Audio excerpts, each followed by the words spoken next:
This channel does not promote any violent, harmful, or illegal activities. All content provided by this channel is meant for an educational purpose only.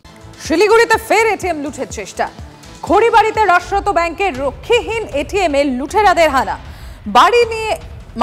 গাড়ি নিয়ে এসে ATM লুটের ছক। স্থানীয় এক ব্যক্তি তৎপরতায় রক্ষা। 12 কিলোমিটার ধাওয়া করেও লুটেরাদের ধরতে পারেনি পুলিশ। গাড়িটি ইসলামপুর হয়ে বিহারের দিকে চলে গিয়েছে বলে পুলিশ সূত্র মারফত খবর। সিসি ক্যামেরার ফুটেজ খতিয়ে দেখে দুষ্কৃতীদের ধরার চেষ্টা করছে পুলিশ। এটা ভাঙচুর করেছে আর কি, তো এটিএম থেকে কিছু নিতে পারিনি, তো এমনি ভিতরে সব কিছু সিসিটিভি ফুটেজ যা আছে সব কিছু ভেঙে দিয়েছে। সকালবেলা 6টার নাগাদ আমার কাছে ফোন আসলো, থানা থেকে বললো, তো আমি এসে দেখি খোলার পর দেখলাম যে হল্ট খুলতে পারিনি, কিন্তু যাবতীয় এমনি সব কিছু ভেঙে দিয়েছে। এই হলো ব্যাপার। আমাদের এই ফ্র্যাঞ্চাইজ এটিএম তো এটার মধ্যে কোনো গার্ড এখন থাকে না। সোয়া দুটা নাগাদেই এটা ভাঙচুর হয়। খড়িবাড়ি থানার প্রশাসন আসে, সব দেখাশোনা করে। আমারও সিসি ক্যামেরায় আমি ফুটেজ দেখলাম, তো যা বোঝা গেল যে বিহারের দিক থেকে আসাই কোনো গাড়ি এসে সাইডে লাগানোর পরে ভিতরে ঢুকে চেষ্টা করে ভাঙার জন্য এটিএমটা। ফুটেজ থেকে যা বোঝা যাচ্ছে 3-4 জনের মতো ছিল। বিহারের সাইডের গাড়ি বোঝা গেল যা, এবং হাল্লা চিল্লা। আশপাশে আমাদের একটা চা দোকান আছে, সবসময় খোলা থাকে সারা রাত্রি। ও প্রথমে জানতে পারে, ওখান থেকে হাল্লা চিল্লা করাতেই পুলিশ প্রশাসন আস্তে আস্তে ওরা গাড়ি নিয়ে ঠাকুরগঞ্জের দিকে চলে যায়।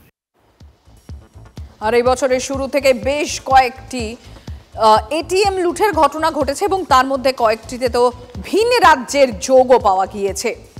আর সেই ছবি আপনাদের সামনে আমরা এখন তুলে ধরছি। বিভিন্ন জায়গায় এটিএম লুটের খবর সামনে এসেছে। ইটাহার, রায়গঞ্জ, শিলিগুড়ি আজকের ঘটনা আপনারা জানেন। ময়নাগুড়ি, প্রধাননগর, শিলিগুড়ি এবং শিলিগুড়িতে একের পর এক জায়গায় রাষ্ট্রায়ত্ত ব্যাংকের এটিএম লুটের খবর এসেছে এবং দুষ্কৃতীদের টার্গেট হয় যে সমস্ত এটিএম রক্ষীহীন থাকে। ব্রেকিং যে নিউজ এই মুহূর্তে আপনাদের সামনে আমরা তুলে ধরছি। বড় সড় ক্ষতির হাত থেকে রক্ষা পেল ডায়মন্ড হারবারের নূরপুরের ফেরিঘাট। আপনাদের জানাই, বড় সড় ক্ষতির হাত থেকে রক্ষা পেল ডায়মন্ড হারবারের নূরপুরের ফেরিঘাট। আচমকাই সেখানে একটা বিদেশি পণ্যবাহী জাহাজ এসে পড়ে। যেটা জানা যাচ্ছে, এই ফেরিঘাটের গা ঘেঁষে সোজা বাঁধ যে রয়েছে সেই বাঁধের তটে ধাক্কা মেরে দাঁড়িয়ে পড়ে এই বিদেশি পণ্যবাহী জাহাজ। আতঙ্কে চিৎকার ফেরিঘাটে অপেক্ষারত যাত্রীদের।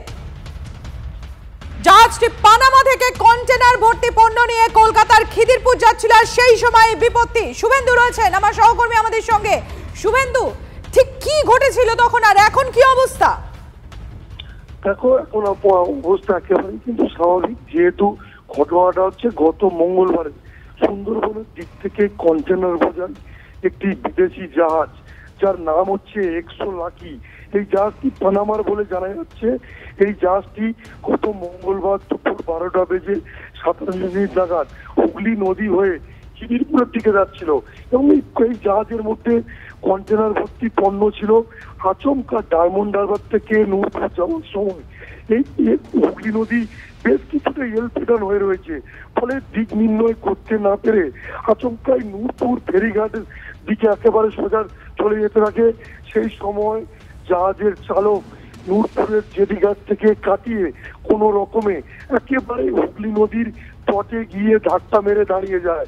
ফলে পুরো বড়সড় দুর্ঘটনার হাত থেকে রেহাই পায় নূরপুর জেটি, এবং এই জেটি দিয়ে পূর্ব মেদিনীপুর এবং হাওড়ায় যাতায়াত করে প্রচুর লঞ্চ।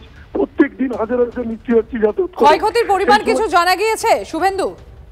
দেখো, সেই সময় কোনো জেটিতে কোনো লঞ্চ ছিল না, ফলে বড়সড় দুর্ঘটনা এড়ানো গিয়েছে এবং জেটির কোনো ক্ষয়ক্ষতি হয়নি। তবে নদী বাঁধের কিছুটা ক্ষতি হয়েছে এবং সেটা একেবারে কিন্তু তলার দিকে। এরপর হাতির হামলায় বানারহাটে মৃত্যু দুজনের। 4 ঘন্টার ব্যবধানে দুজনকে সুর দিয়ে আছড়ে পিষে মারল হাতি। চাঞ্চল্য ডুয়ার্সে বানারহাট ব্লকের চানাডিপা গ্রামে বাড়ির কাছে আচমকাই ঢুকে পড়ে একটি বুনো হাতি। আক্রমণের শিকার হন স্থানীয় বাসিন্দা সোমরা ওরাও। গুরুতর জখম অবস্থায় ঘটনাস্থলেই তার মৃত্যু হয়। অন্যদিকে বানারহাট ব্লকের তোতাপাড়া চা বাগান সংলগ্ন এলাকায় এক ব্যক্তির মৃতদেহ উদ্ধার। হাতি হামলায় মৃত্যু হয়েছে বলে খবর। গ্রামবাসীদের অভিযোগ, বন দফতর হাতিদের লোকালয়ে ঢোকা ঠেকাতে কার্যকর ব্যবস্থা নিচ্ছে না। পর্বত 2 মৃত্যুতে ক্ষোভের পারদ ডুয়ার্সে।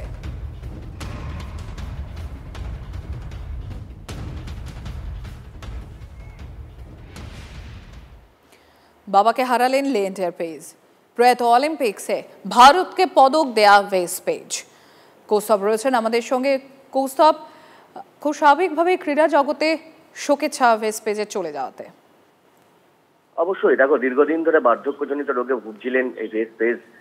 কলকাতার একটি হাসপাতালে তিনি ভর্তি ছিলেন এবং তারপরেই গতকাল আজকে ভোরবেলা তিনি শেষ নিঃশ্বাস ত্যাগ করেন। 80 বছর বয়স হয়েছিল লিয়েন্ডার পেজের বাবার। ওয়েস্ট পেজ 1972 সালে মিউনিক অলিম্পিকে ভারতীয় হকি দলের সদস্য ছিলেন, যেবারে ভারতীয় হকি দল ব্রোঞ্জ পদক জিতেছিলেন। এবং শুধু তাই নয়, তিনি স্পোর্টস মেডিসিনের সঙ্গেও যুক্ত ছিলেন। ক্রীড়া জগতে একটা বিশাল সময় ধরে তার একটা খ্যাতি ছিল ওয়েস্ট পেজের, এবং লিয়েন্ডার পেজ হয়ে ওঠার পিছনেও কিন্তু তার একটা অবদান রয়েছে। এবং যে কথাটা লিয়েন্ডার পেজ বারবার করে স্বীকার করে থাকেন, যে তার বাবার যে অবদান তার এই এরকম সাফল্যের পিছনে। এবং নিঃসন্দেহে ভারতীয় ক্রীড়া জগতে এবং তথা বাংলার ক্রীড়া জগতে কিন্তু এই মুহূর্তে শোকের ছায়া।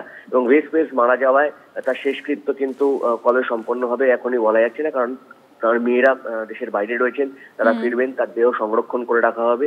তার মেয়েরা ফেরার পরে কিন্তু তার শেষকৃত্য সম্পন্ন হবে। ধন্যবাদ কৌস্তব।